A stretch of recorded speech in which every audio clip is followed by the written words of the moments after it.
So this is the typical bridge of a Type 9 U-boat. This one here is the radar, and the lookout would stand up in here and look out with the binoculars. But instead of the blue hues of the Atlantic Ocean, the view is Mount Zuhalem. And instead of being out at sea, this submarine is sailing in a backyard.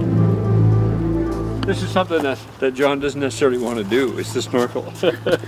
John Weber and George Cruikshank look over the U-889 they built on George's property.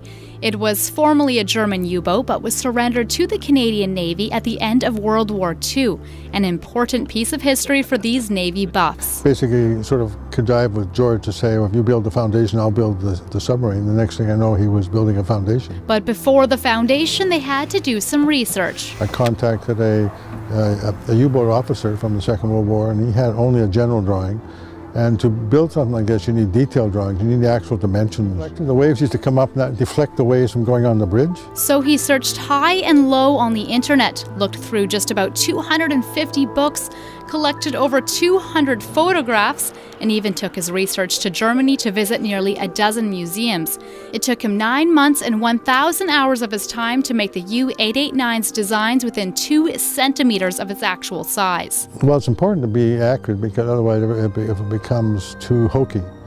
You have to be accurate. Take a look at the U-889 ship badge. You have the British Bulldog defeating the German Eagle. This is actually depicting the success of World War II for the British.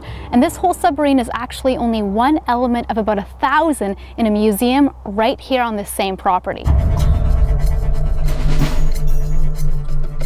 That there is the U-889 as the Canadians, as it was surrendering to the Canadians. Inside George's house, he shows me an original photo of the U-889. It's just one of many original items he has in his Battle of the Atlantic Museum in Duncan. I've always been interested in the Battle of the Atlantic.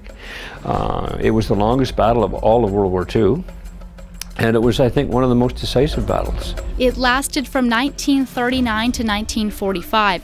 Germany wanted to prevent North America from transporting goods to England, so they used U-boats like the 889 to torpedo the ships. In George's museum, he does his best to represent both the Canadian and German stories behind the battle. There's been a few people that take exception to the German flag, etc., but I'm just trying to show history. That's exactly what I'm trying to do here. In this display, George shows the story of a Canadian ship attempting to ram a German submarine. They were successful on the 3rd try. Thereafter, the Canadian boarding party jumped on the back of the submarine.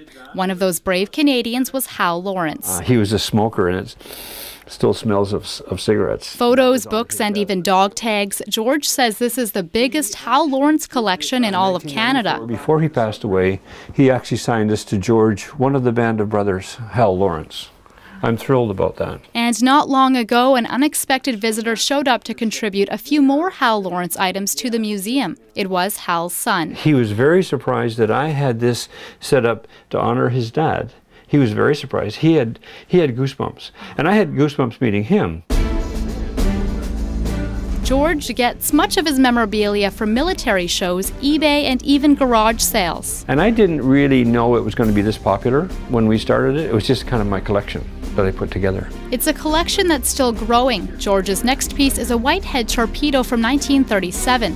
As for the U-boat, well, there's plans for that too. The pair will be adding a gun deck to it next year. In Duncan, I'm Jen Muranetz.